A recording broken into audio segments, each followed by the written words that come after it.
entering the Mayo Experience. Mayo Experience.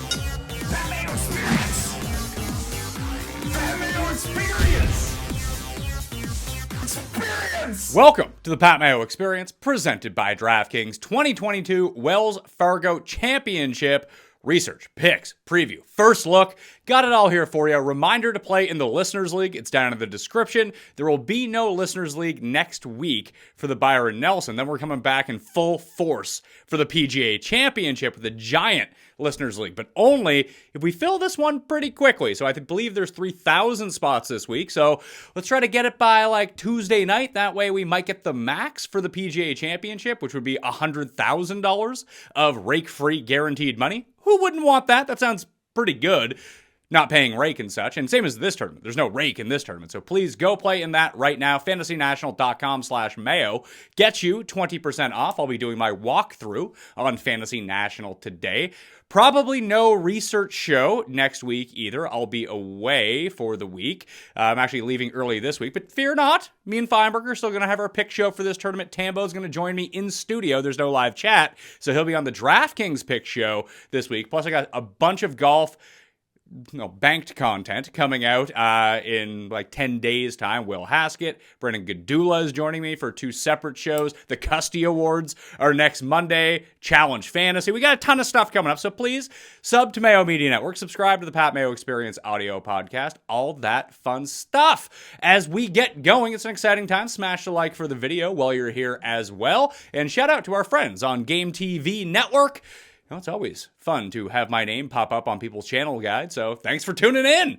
I'm shocked that you didn't see Pat Mayo and turn it off, but hey, here you are, so thank you for tuning in and watching this week. Before we get into the Wells Fargo, that's at a new course, by the way, so just keep that in mind. I mean, it's not a new course, but it's not being played at Quail Hollow. That's where the President's Cup will be played later on this year, so in years when Quail Hollow hosts a major championship like it did in 2018, that the Wells Fargo switches locations for that year as they do not play the same one twice. That was not the case for, I think it was the 2008 Ryder Cup, where they played it at Le National in France. I have no idea if that's actually the name of the course or not, but they played the French Open there. That's why you saw a lot of the Americans go play in l'Open de France before playing in the Scottish and then going on to play in the Open Championship. That's just not the case for these American courses when they are the host venue. But before we jump into that, I want to talk about Mexico just a little bit because I think it's kind of intriguing when we go take a quick look at what is happening on the leaderboard. And obviously I'm filming this before we know the overall result of what is going to happen, but I thought it was just intriguing nonetheless. Now, obviously, this is not going to be a huge guide to exactly how to win at DraftKings, because if you played this, then obviously you would have guys who missed the cut. But when we think about this course as of next year, I really like this course, by the way. It's been really fun to watch. I think it's because my guys are doing all right. But driving distance. We talked about this going into the week. Would driving distance matter? And I think we're seeing that play out pretty well. See, the top 4 over the past 24 rounds in driving distance gained all made the cut. You have the guy who is number 1, Cameron Champ. He is T2 going into the final round. John Rahm, who is 3, is first place going into the final round by 2 strokes. But even as we go down the list, you see Kurt Kitayama was 9th. He's T2 right now. And then you have your guys who, I mean, you came through with Kitayama because he had the driving distance, he's hitting his approaches really well, and he's had hot, then cold, then hot putting weeks, and that's really what you want. I decided to go with Peter Uihlein in my lineup, who left one on the bunker on the 36th hole to decide to miss the cut by 1 stroke, thus costing me my best 6 of 6s, my main lineup. That's always fun to have. You see, like, Mullenix was in the mix earlier on. He's still T24. Haggy is T13. Callum Tarrant, a guy who I actually rostered. Fun times for Callum Tarrant, but he was 8th. He did end up squeaking through to make the cut. So only Bramwagon and Curtis Thompson and Kevin Tway, I suppose, of the top 10 guys ended up missing the cut. Gary can't buy a putt all week. He's like -5 strokes putting, one of the tops in tee to green so far. So that's worth keeping in mind. But he was 11th. He made the cut. You have my guy, Martin Trainer. He keeps hitting it out of bounds. At least he did in the 3rd round, but he had a really low round as well. So you can just see like T4, Patrick Rogers. So you have first, second, and fourth, all inside the top 20 in driving distance. Davis Riley is 22nd. He's also T4. So when people tell you about driving distance in a year's time at this course, just keep in mind that that's probably the route that you want to go down. You're going to have to be a little bit more picky and choosy about what goes on in terms of your lineup, because obviously not everyone came through, but that does appear to be the biggest indicator moving forward that we have. So let's go to the Wells Fargo field. Once again, not being played at Quail Hollow. It will be at TPC Potomac this year, where they hosted the 2017 and 2018 Quicken Loans. So we can take a look at, well, obviously we are going to take a look at what happened those years, and you'll see, the winning trend seems to be a certain skill set of player. Spoiler alert, I'm betting Corey Connors to win this week. I don't care if he's 20-1. That's just the route that I'm going, and hopefully he can make some putts. That would be fantastic news, but it's that type of player, as we're going to find out a little bit later on. Shout out to anyone out there as well. If you want some free money on a DFS site, I'm not going to say which one it is. It's not available in Canada, so you can't go in and go do that right now. But if you're in selected of the states, I think it's like 37 of the 50 states have this available. Email thepatmayoexperience@gmail.com, and you can have $25 to go put on that site. Just hit me with your email, and we will be good to go on that front. So once again, thepatmayoexperience@gmail.com, trying to boost up their numbers a little bit, and hey, I'll pay you to play on the site, and you'll get a deposit match. So it's like a free $50, really. And you can go mess around, play some golf on there. It's actually quite a bit of fun in the limited amount of times that I've gone to play it, and obviously no problem with withdrawal or anything like that. It's been top notch, at least according to the people that I've put on so far that have run some tests on it. So it's legit. It's good to go. The patmayoexperience@gmail.com to go access that free money. We talk about the field. I saw some people comparing the field this week to the field next week for Quail Hollow, and it's not really the same. So we got some guys at the top here. You got Rory, Answer, Connors, Fitzpatrick, Hatton, Leishman, Casey, Webb, Finau, and Henley. All pretty solid players. There's no John Rahm, but we get Rory in his place, and then much better players towards the top of the field, considering Finau and Woodland were the next two guys in odds after Berger withdrew at the Mexico Open. Finau's in this field, Woodland's in this field. They're not going to be favorites by any stretch of the imagination. So Woodland's also here. Sergio Homa, Kim, Luke List, Jason Day, Patrick Reed, Ricky Fowler, Sung Kang. There's a reason I bring his name up. We'll talk about that in a second. Seamus Power, Johnny Vegas. And then you got your Cameron Youngs, your Keith Mitchells, Brian Harmons of the world, Keegan, Seb Straka, who's just been an absolute hot fire coming into it. Mito's back after his back injury. You got Cooch, Hubbard. Hubbard's stroke, he's not having a great week. I believe he's 4 under, at least into his round overall, into the final day at the Mexico Open. But that's where we're standing right now. Lashley putting on the Ritz a little bit. You got Hot Fire, Dylan Fratelli, Matthias Schwab, Joel Damon. Yeah, this field is significantly better than what we saw a week ago. So I wouldn't be sweating anyone who says that it's comparable to this Mexico field. But I think it's important to dig into the course a little bit, because we have TPC Potomac. It is a par 70, and if you want to find it right away, I don't know if Moose has it in or if he still has. I suppose I can just click here and try to find out what's going in. No, of course he has. Quail Hollow still up. Moose, get off your ass, pal. But you can find it. Quicken Loans, 2008, and we can dig into TPC Potomac at Jim the Anvil Nighthart Farms and take a look at the course breakdown and see what we got going on. It's a shorter course, like I mentioned, 7,160 yards, only a par 70. This kicks off at least 5 straight weeks of bent grass greens. We have not seen much in the way of bent grass so far this season. This is usually a midsummer type thing, but we did have Augusta, although I don't think that we're going to see too many greens resemble what we see at Augusta National. But we start with bent this week. It's bent next week at the Bunny Ranch, the PGA Championship. I've already recorded not the complete breakdown, but I did an interview with Stephen Ames's caddy, who just happens to be the guy that did all the yardage books for Southern Hills. So that's a really intriguing conversation that I have with him. He joined me live from the course where Stephen Ames was playing. And Ames played really well in the senior PGA Championship that was at Southern Hills last year as well. So some good insight from him, what types of players and how the course has changed since we last saw it in a major championship, which was the 2007 PGA Championship that Tiger Woods won. A lot has changed at Southern Hills since then, even since Byung-Hun An won the U.S. Amateur there. I believe that was 2009 or 2011. Can't quite recall at the moment. Either way, that will be out on not this Friday, but the following Friday. So, we will have plenty of information for you going forward. So, as you can see, we look at the course breakdown. It's a par 70, so you got your 2 par 5s, hole number 2 and hole number 10. They are the second and third easiest holes on the course. Not going to be making a ton of eagles. If you're ever going to make an eagle, it's going to be on the par 4 14th.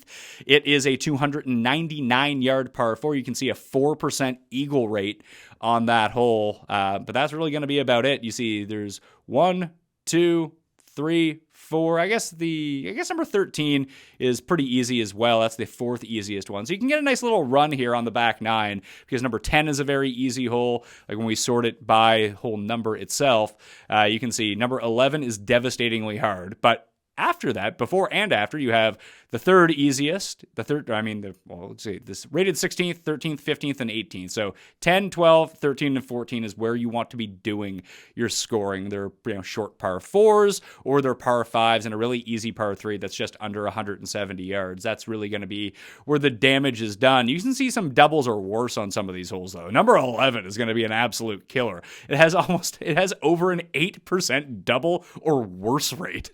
That has to be one of the hardest holes that we see all year long in terms of big numbers being made. But don't sleep on number 4, though, with almost a 5% double or worse rate, a 23% bogey rate. So you can get yourself into trouble a lot here. That's why when we go look at the skill set that ends up coming through, at least in the 2 times that we've seen it played at this course, that is going to be kind of leading and kind of telling from what we see. We take a look at the top 5 finishers overall. You can see strokes gained approach, strokes gained off the tee, the most meaningful. Strokes gained putting is always going to be there. Around the green means a little bit less, and we'll try to figure out why that is the case a little bit later on. You see some of these deeper approach shots. You're going to get your plurality from around 175 to 200, but also 150 to 175 beyond 200 yards. That's going to be your giant bucket of holes because you can see there are 6 par 4s that measure 450 to 500 yards. You can tread water on those holes. All of a sudden, things are going to go a whole lot more swimmingly for your scorecard going forward. We saw in 2008, +2 was the cut. It was +5 in 2017. Now, obviously, 4 years is a long time. The overall strength of these fields has gotten a lot better in terms of what we see on the PGA Tour. So maybe that goes down a little bit, but here's the big killer right here and what we're going to dig into. Driving accuracy for the week. It's only 58% at this course. It's only 62%, so it's not that meaningful as you can see, but greens and regulation are a lot lower than your tour average. It's around 66% on average. It's around 63% here. That was back then. I assume I went and looked at the course. It doesn't seem to be too many changes that have been made. Scrambling is way down here. 3 putts per round, a lot smaller. So you're going to see a situation where if you can get it, hit your greens in regulation, you're going to make a lot of pars. And par is good at this course for the most part, and you're going to end up with a lot of birdie putts. Now, that obviously plays itself out at a lot of courses, but where 3-putt avoidance has ended up not playing that big of a factor because you don't see as many as you would in a normal week, then all of a sudden it looks a little bit better. So let's go back again. You can see the greens hitting fairways were around average. Green speeds were fast, calm conditions. Obviously, we'll have to check the weather report leading up to the event to figure that out, but less than 7,200 yards. Bent grass greens is what we're looking at. That's how it played in 2018. You can see, hey, who are some of these guys that are up there? A lot of accuracy out of Francesco Molinari. A lot of accuracy for sure out of Ryan Armour. This was during Molinari's, I believe, amazing run Aaron Baddeley. Not a great week for Aaron Baddeley, but where are we at here? There we go. Molinari won by 8. He was on quite a tear at this moment. Now, this was the year before, I believe, he won the Open Championship. Or was it during that run? Now I can't even remember what ended up happening. Because he ended up winning this. He won Wentworth, and then he won the Open Championship, I believe, is how it went. So it was a great summer for old Cesco Molinari, and it was running pretty well, too. So let's see here. In 2018, he won Wentworth, then he won Quicken Loans, then he won the Open Championship, all in succession. He had that great week at... where the hell was it? John Deere, but Michael Kim was untouchable that week, so that was the end of him. So you can see some pretty decent putters are up here, but Mr. Accuracy, Ryan Armour, he ends up there. It's a lot of accuracy type players who ended up near the top of the leaderboard. When we scroll back a year, it's like plus, it's basically... guys that are good off the tee despite not hitting the ball far. So when we build the model out, I don't have one for this. We'll have to build it on the fly. We're going to look for strokes gained off the tee and driving accuracy, or fairways gained, as we call it, which is a better stat that we have at Fantasy National. And hopefully that can help us parse through what we're doing a little bit here. You can see, Molinari was just great in all facets of the game. So if you have your, even the Brian Stewarts of the world, I have no idea how Brian Stewart ended up doing in this week. He did not do well, did not hit the ball well at all. But that sort of player is more live at this course than you would see at some of the others. Now, tee to green, when you gain 17.3 strokes, you're probably going to win. That tends to happen. But Palmer, Charles Howell, Stewart, Sink all did really well tee to green. Burgoon, Landry, Answer, Armour, Merritt, Gay, Tiger Woods that week had a great putting week. Bentgrass, he does. He dominates on every surface when he putts well. But hot fire, Dylan Meyer. Haven't seen him in ages. Leash actually did pretty well there, too. And when we take a look at Sung Kang, I'm going to bet that, there we go, 4.8 strokes gained putting and 8 on approach that week, too. His putting from 5 to 15 feet, lately, despite the results not being there, have been really good. So let's take a look at how these guys did it. And we'll take a look at the fairways gained. 9 strokes gained on the field in terms of fairways. 6 for Ryan Armour, 4 for Abraham Answer, 4 for Andrew Landry, 8 for Brian Gay. Now you have your other guys with distance, plus distance that get in there. Kang hit a neutral amount of fairways. Tiger was just below. Burgoon was neutral. Hostler was just lower. Then you have your entire run here of guys that missed a lot of fairways. Then you start getting back into gaining a whole bunch. Jaeger, Neiman, Meyer, Howell, Merritt, Horschel, CT Pan, Sink, and Potter. They all dialed back off the tee. They all hit their fairways. And that's how they ended up avoiding the big numbers. Now, the number that you see for the winning score for Francesco Molinari from that year is oh my God, birdie fest galore. We had a guy get to minus 21, minus 13, minus 12. If we take a look at the year before, when our main man, Kyle Stanley, ended up winning this event, minus 7 in a playoff with Charles Howell. You see Howell ended up finishing well both years. So did Fowler. So did Sung Kang, Leishman, 2 top 15s over that time. So that's interesting to go back and look at, that those were the guys that ended up playing really well. Streelman's actually a really good comp for this course. Let's see how he ended up doing at the Quicken Loans in both the years. But it's that sort of player. He can get really hot fire with his irons. You know that he's not going to get himself into a lot of trouble. That's the path of least resistance. Obviously, a bomber who dials down a little bit or ends up just driving it completely straight all week is going to absolutely crush this course and make mincemeat of it. But that is few and far between of guys that we see ending up doing that. So I wouldn't just rely on that number. So you can see he was 32nd after a terrible chipping and putting week at Quicken Loans in 2018, T17 the year before. This was the Kyle Stanley year, but you can see off the tee he's gaining a bunch because he's hitting all these fairways, because that's what young gun Kevin Streelman, that's what he ends up doing. Even Big Bad Bryson back in the day, before he was big and bad, he was just regular Bryson who played a very strategic game off the tee, made some putts, but hit every single fairway going. I don't know how the hell Mark Leishman was doing this stuff, but hey, here we are. He's one of the biggest sprayers. You Pornhub Mark Leishman, and you type in sprayer. Mark Leishman's the first hit that you're going to find. That or Kurt Kitayama in the 3rd round at the Mexico Open. Dude was everywhere off the tee and still managed to have himself a good round. Hey, Nick Watney. The stat model always loves old Nick Watney. We'll see how he ended up doing at this course. Is he someone that maybe that we can go to as a sleeper here this week? If I spell quick correctly, maybe we can find it out. Let's see, 64th and 13th, bad off the tee. Great on approach both those years.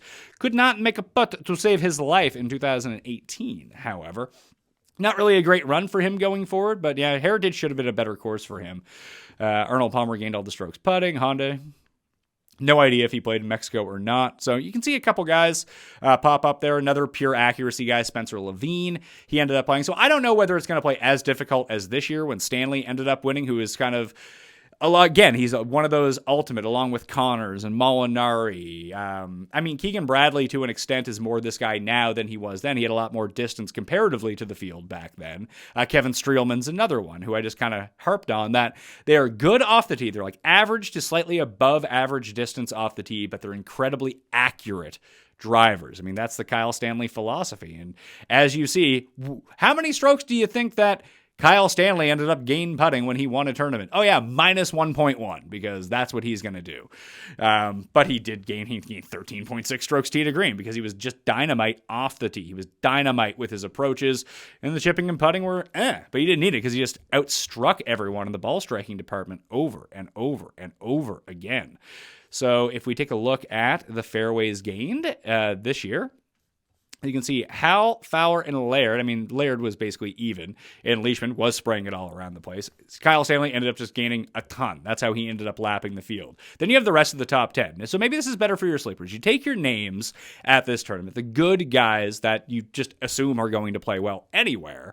And then when you're looking for your sleepers, maybe you do really target these fairways gain type monsters. Johnson Wagner, Spencer Levine, Ben Martin, Keegan Bradley, David Lingmerth, all gained at least 3.9 strokes in terms of fairways against the field. Then you have this next range: Bill Haas, Jeff Ogilvy, Jason Gore. All they did was hit fairways all week. That was good enough. Bryson gained 4 on the field there. So it's a situation where if you're gaining a ton of fairways, I'm going to continue to harp on this. Maybe I'm wrong about it. Maybe the course plays completely differently. Maybe 2022 is now just a new time. This doesn't matter as much, and distance will end up prevailing over anything. But I just wanted to juxtapose it with Mexico. When we looked at the driving distance gained leaders, they all really ended up doing well, or at least well into the third round, to find the top of the leaderboard in a week like we have at TPC Potomac. That is not exactly what we're looking for. So I thought that was pretty intriguing to go back and look at to see if that's a way that we can identify some sleepers this week. Likely time to go build the model and see how we do here. We're going to look at some Bentgrass putting a little bit later on. Let's see if I have a TPC Potomac. I didn't actually even end up looking. TPC Boston. Do I have a Quicken Loans? Is that in here somewhere? Quail Hollow needs fixing. It sure does. Although I should have listened to it last year because it was really good last year. Let's add a new one. Build from scratch. See what we got going on here. We go to the bottom. We're going to take everything out. The one thing that we want to look at is off the tee and compare that right next to each other with fairways gained, just to see if we can get two guys that rate out very highly in both of those numbers. Because you don't just want a fairways gained guy who still sucks off the tee. You want some combination of the two. I think that's probably the best route you can go. Potomac. That looks right. Real Housewives of TPC Potomac. Hopefully Lucas Glover's wife isn't on that. Although that would probably make it for a pretty good show. I'm not going to lie to you. Let's go to strokes gained approach. Obviously the most important stat every single week. And now we are going to take another look at, where are we at here? Driving distance, greens and regulations gained, good drives gained. Now, I want to hit that key par 4 range that we talked about. So par 4 is going to be pretty important this week anyway, but these are the ones, 450 to 500 yards, that are really going to separate the field from everyone else. I'm going to throw in putting, but I'm going to do this in a bit of a different way here. So let's just take a look at putting overall. And let's see here. Putting from 10 to 15 feet. And we're going to take putting from 15, and we're going to dig down deeper a little bit on this later on. But I want to add in these two key ranges because you're going to be saving par, you're going to be making birdies from this ranges and from that range. These ranges, listen to me, I can barely talk. It is a Sunday morning, so cut me some slack on that one. And we'll put in proximity range 70. We'll go 150, 75. I mean, we're just kind of throwing stats here. This might evolve during the course of the week, but just on first impression, this is where I want to go to with a lot of this. 75 to 200, and we'll weight all of these around. I mean, we're going to juice up approach, obviously. We're going to make that 35%. That's still the most important thing. And we're going to go to opportunities gained as well, which is a green and regulation or green and under regulation. That is, where are we at here? Where are my scoring stats? There we go. Opportunities gained. That is a green in or under regulation 15 feet. We'll just make that 10%, guys that are generating birdie opportunities, or guys, if they hit it out of bounds, they can still put it within par range in order to try to save their par. We'll go 5 and 5 for the proximity ranges, just to give those a look. And for off the tee, we'll go 10 and 10. Where are we at here in terms of overall? We got 25% more to play with here. So we're going to drag down approach back to 35. I don't know why I keep sticking at 36. We're going to make this par 4 range. We're going to make that 10%. We'll put in putting, at 5 to 10, 5%, and then 10 to 15 at 5%. Well, we still got 5% to go. I don't want to jack it up too much in terms of approach because I don't want to overweight that because I know exactly the types of guys that it's going to give me. We'll just chuck in tee to green, just kind of take an all-encompassing view of what's going on and rate that at 5%. So we'll load in the model, see how that goes. I'm guessing Rory will probably be number one. Who else would be pretty high up? Fitz, Hatton, Connors. They'll all rate out really well. Leash, probably Casey. Woodland should actually see a pretty decent boost here as well. Luke List still going on from what we have. So past 50 rounds, Mito, Connors, Rory, Keegan, Henley, Damon, Laird. Oh, now it jumped on me. Svensson, Casey, EVR, Russell Knox. Yeah, Russell Knox would be another one in that category who gains off the tee. Gotta stop clicking the button here. So let's see. Guys that gain off the tee, but also gain in terms of fairways. You got Connors, you got Fitz, you got Tyler Duncan. They're all up on that list. Hayden Buckley is another one who does quite well at both those things. Ryan Armour, you can see, 22nd in strokes gained off the tee, first in fairway gain. Maybe it's easier to do it this way. Sort by fairways gained and work backwards. So here are the guys that would qualify, probably top 30 in both, or even top 35, top 40 once we're looking for deeper sleepers in this field. So you got Ryan Armour.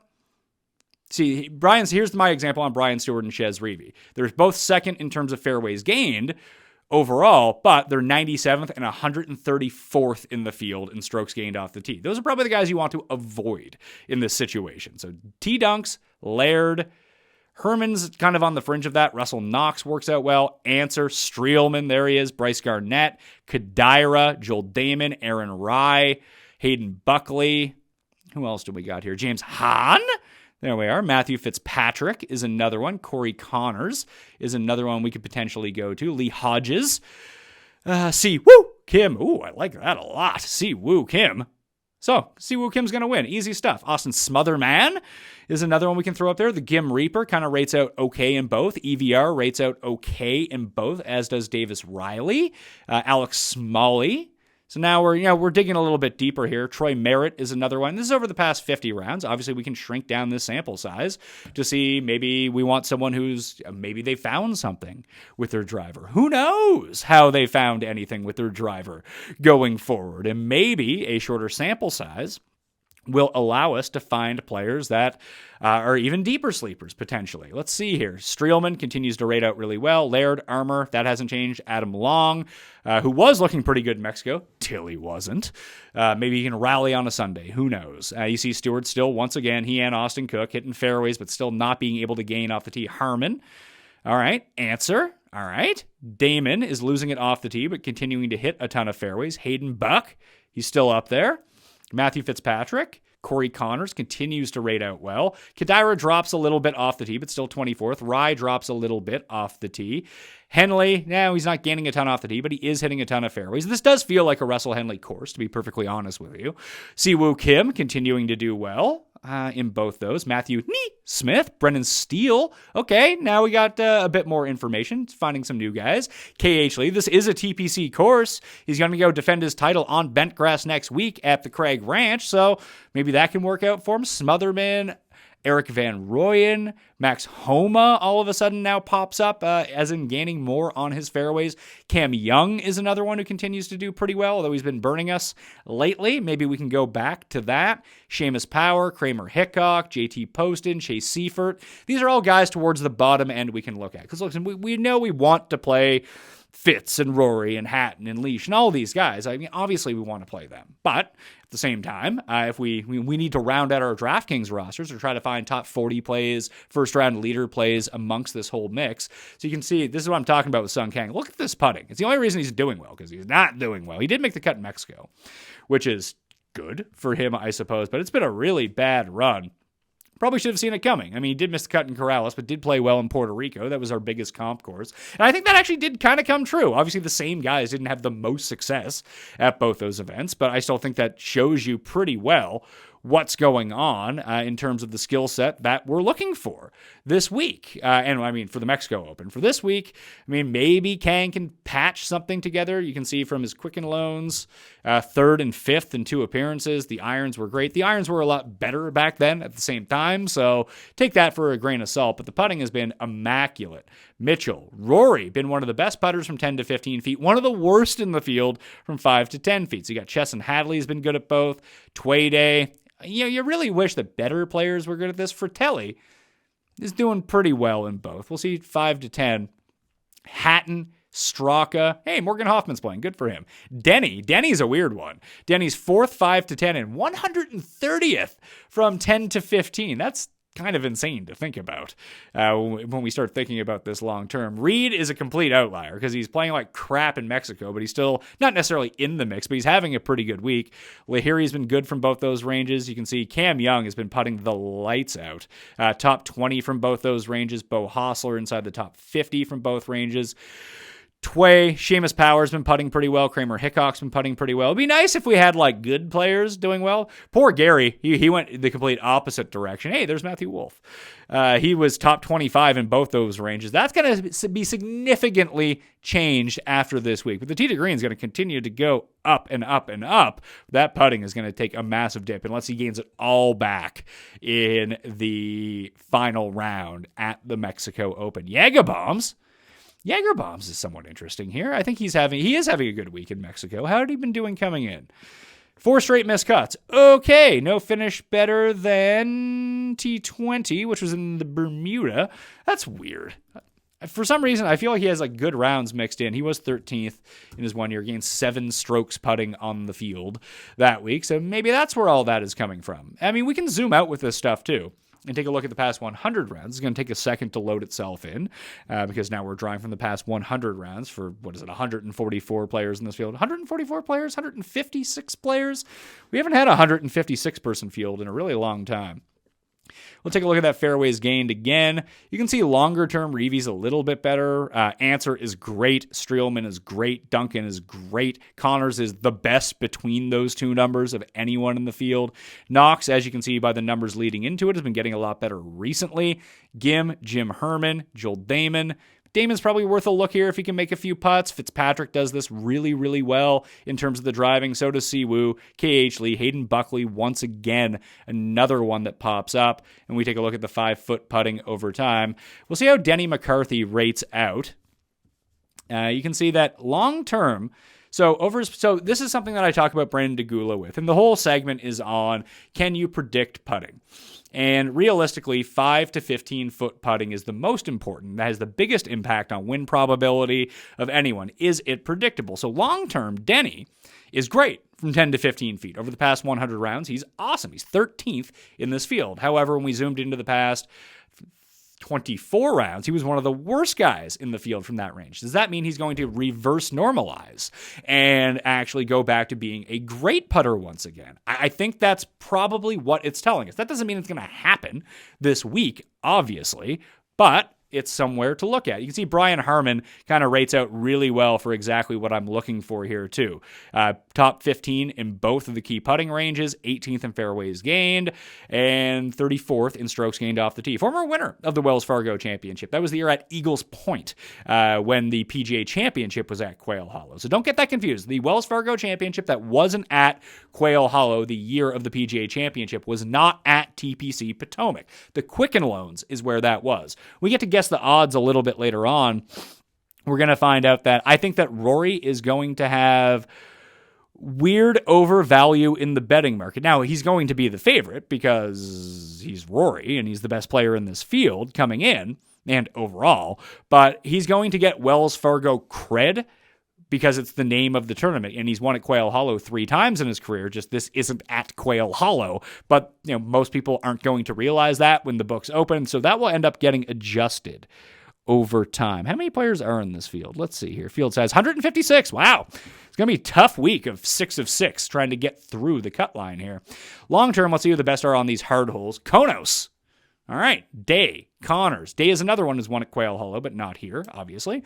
Connors, I mean, everything points to Connors. He's going to miss the cut by 3,000 strokes when everyone is on him this week. But whatever his opening number is, and you want to bet Corey Connors, bet it immediately because that is going down as soon as possible. I don't know what to make of Answer.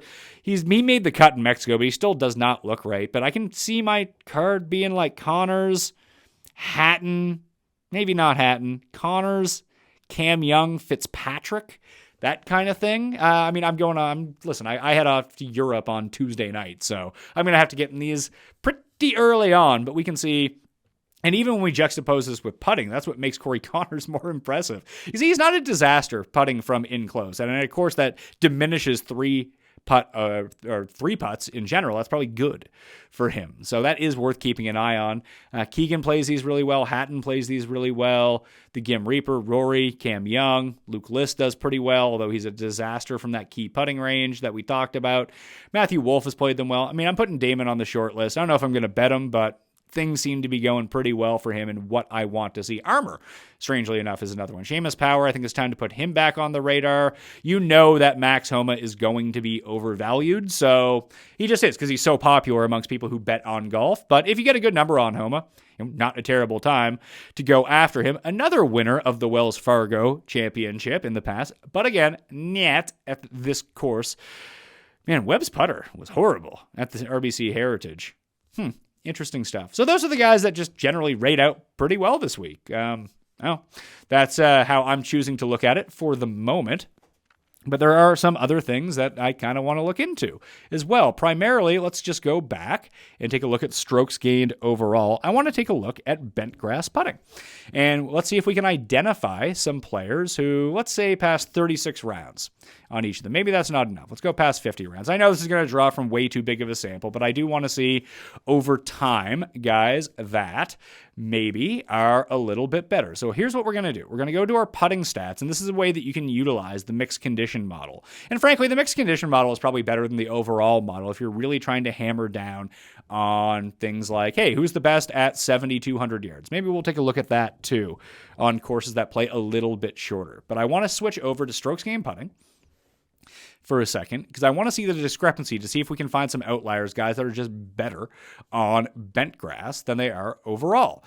So let's take a look at strokes gained putting, and we'll say regular, and we'll call that past 50. Past 50 rounds, strokes gained putting, we'll throw that into the model, just so we can take a look at it. Now we're going to go down to our filters, and we're going to put on, where are we at here? Bent grass greens.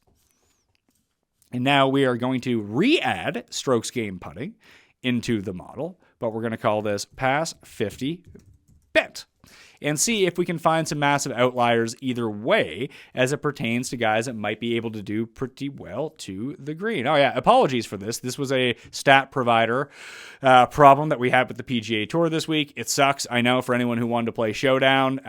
Moose is working on it feverishly, and so is the entire tech team. I wish I could help out more, but I don't know anything about APIs and techs and site integration or anything like that. But hey, eventually we'll get that figured out just a little bit. So we weighted them both at 50%.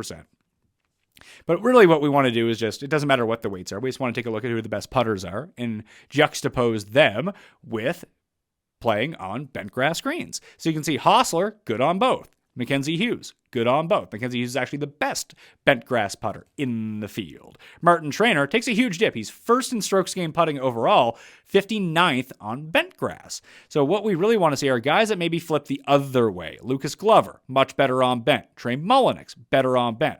Schwartzel, significantly better on bent, 132 to 62nd in the field. Who else do we have here? Matt Jones putts better on bent grass greens. Dirt McGirt. Dirt McGirt. Oh, Kurt Kitayama. There we go.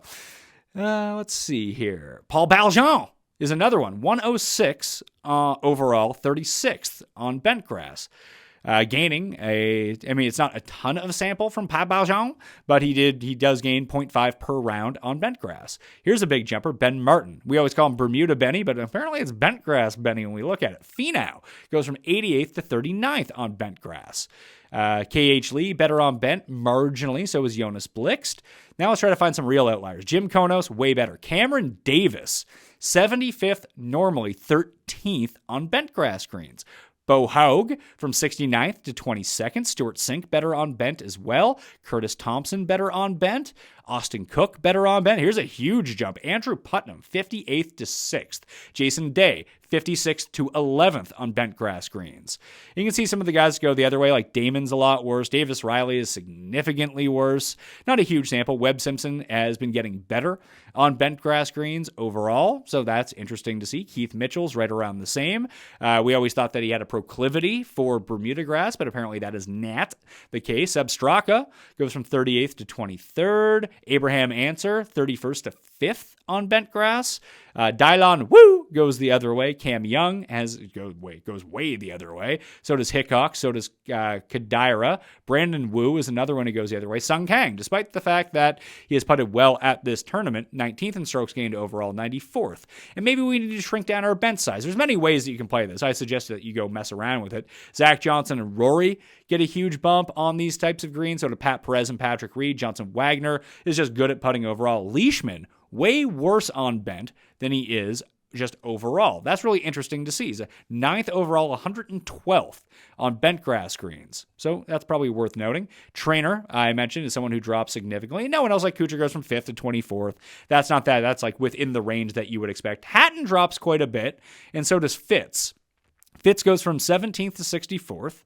And Hatton goes from 14th to 52nd. Still above average in this field. He's still gaining on the field, 0.2 per round for Hatton. But that is, no, I wouldn't say a significant drop-off, but it's enough to be like, oh, okay. Maybe that's not the route that I want to go. You can even see with Cam Young, and maybe these guys just have not played enough on bent for it really to make a statistical difference. There's always that when we look into it too. So, pick and choose with what you want to see and try to look at it from as many angles as possible, and maybe that can end up being something that's a little bit better. I want to go back to the custom stat model. Let's just go to regular strokes gained. That's probably easier. This is the 7,200 yard. We'll just kind of go for that. Par 72. We'll kind of keep that down so people can't feast on these short courses that have 4 par 5s. It takes like Pebble out of the equation when it comes down to it in Monterey and Spyglass. I think those are par 72s or par 71s overall. So we'll take a look at the past 50 rounds in terms of par 70s that play less than 7,200 yards. Best player in the field, Webb Simpson, Jason Day, Rory McIlroy, Paul Casey, Matt Kuchar, Russell Henley, Corey Connors, Reed Leishman, Brendan Steele. Steele's going on the short list. His recent numbers are actually quite good. Mackenzie Hughes plays these really well too. He's been bad recently, like really bad. So maybe it could be a nice little rebound point for old Mac Hughes now that we're back on the bent grass swing of the PGA Tour, but it has not been looking good. I can't believe he made the cut at the Masters. He must have putted really well that week. Of course, we don't have any of that information. Although, look, we went through the bent grass version last year. Cheryl Schwab, Memorial, missed the cut at both of those. Did pretty well at Rocket Mortgage, which is also on bent grass. So, it's interesting to see with Mackenzie Hughes. Probably not going to get there for him. The glove is probably one I can get into. Man, Harmon's going to be a bet for me. That sucks. Every time I bet Brian Harmon, he absolutely reeks. Like, he's legit bad whenever I use Brian Harmon. Although I could use the Brian Harmon luck. Guy has to be one of the luckiest players on the PGA Tour. But he did rate out really well what I'm looking for. Oh, yeah, here we go. The glove. Get him back on bent. You can even see his bent strokes here. Much less losing strokes on bent. He still loses on bent, but much less than he does on Bermuda or even Poana. So that's interesting to look at. You can see, bent is Harmon's worst surface, but he's still good. He's gaining 0.2 strokes per round on bent. The approach was awful at the Heritage, but it's been, he's been inconsistent. The driver's been really good though. So if he can save himself with the putter, which he has been doing as of recent times, where 2.4 at the Heritage, came 5th at the Valspar, that was 7.6. So we know that he has those big upside weeks. He's like better Denny McCarthy if we're really digging into it a little bit. So guys who are past 50 rounds, strokes gained total in this field. Let's see. Any other weird outliers? Sergio's up there. Garnett, Finau. Finau will be an interesting look. He was first tee to green through 3 rounds in Mexico. Dude couldn't make a putt until day 3, though. List, Woodland, Damon, he's up there. Keith Mitchell. Keith Mitchell might be another look as well. It could be worth noting, too, that maybe... Actually, you know what? I want to run the model again. And I want to take a look at that driving number versus fairways gained on the shorter courses, because maybe that will reveal something to us, maybe it won't, of guys that gain more fairways than normal when they're not trying to absolutely crush the ball. So let's see, who do we have here? It's a lot of the same people at these shorter courses. Reeve does get a lot better in the strokes gained off the tee department. There's our guy Molinari. Now this is reaching a lot more back in time. For Molinari, it probably includes this course when he won. Let's see. Actually, it doesn't. Good for him. Actually, yes, it does. It absolutely does. Where's Quicken Loans? There we are. Quicken Loans. Yeah, when he absolutely mashed the field in terms of driving and fairways gained. So his numbers go back to 2013. Maybe we need to shrink down this sample a little bit and go past 24 rounds. See what we're dealing with there. Probably set that overall when we're looking for it. We probably don't need numbers from 9 years ago as we try to parse through a lot of these stats. All right, let's see what we got. Oh, Larkin Gross. That's a person. Is that a Create-A player? Jacob Bridgman? Who are these people? Okay. Fairways gained. So, we still have Stewart, Armour, Hickok, Duncan, Answer, Molinari, Reeve, Damon, Rye, Henley. Steele, there he is once again. And so Henley gets a lot better. Steele gets a lot better in terms of the driving that we're looking for. Obviously, Molinari is really good. Sort by stroke. Actually, we'll go back this way here. So Stewart still sucks off the tee, but is gaining the most. As we shrink the course down, Duncan, Armour, and Hickok do a lot better. We know that Hickok was one of those outliers from Bent that we just looked at that we probably do not want to target. He also sucks with his irons most of the time, so that's probably something to watch out for as well. Aaron Rye, man, continues to pop up. All right, let's go, Aaron Rye. You're on the squad of the early look. Answer is still up there. Steele is up there. Keegs, Garnett, who are some good. There's Streelman again. Continues to rate out really well. Keegan does great at this stuff. Keegan, you're going on the show. How has Keegan been playing? He's been so off my radar in 2022. 8th miscut, 5th, 11th. Probably shouldn't have been. It's probably why I'm not winning a ton of money, because I'm not playing Keegan Bradley, apparently. Rates out really well, and the putting hasn't been a disaster. That's a big key, by the way. Not being a disaster. This is a disaster at the Farmers when he lost 4.1 strokes. That's only in 3 weighted rounds. Minus 0.3, that's fine. Minus 1.1, that's probably also fine for him as well. And you can see Bent is by far his, it's his best surface by and large. When we go back and take a look at his wins over time, I believe Bridgestone, that was Bent. BMW from the playoffs a few years ago. We don't have his PGA Championship in here yet. Bridgestone, Bentgrass is a winner, par 70. So par 70 for the BMW Championship at Aronimink as well. Similar part of the country, also Bentgrass greens. Interesting to think about that maybe Keegan should be an outright bet this week. Maybe he can cobble something together because the stats are showing us that he's pretty good. There's Connors. He's going to rate out really well. Streelman, Jonas Blix. That Blix number is probably from like 2008 or something. Adam Svensson's another one who does pretty well on this. As you can see, this is kind of interesting. On a shorter course, Fitzpatrick. Now, maybe this is dependent on, maybe a lot of this is the Players' Championship. Let's see. So the Players does not qualify for this. Fairways gained usually does pretty well. Off the tee, he's kind of wayward a little bit, which is really strange to think about on courses of this length. Interesting stuff. Not what I would have expected.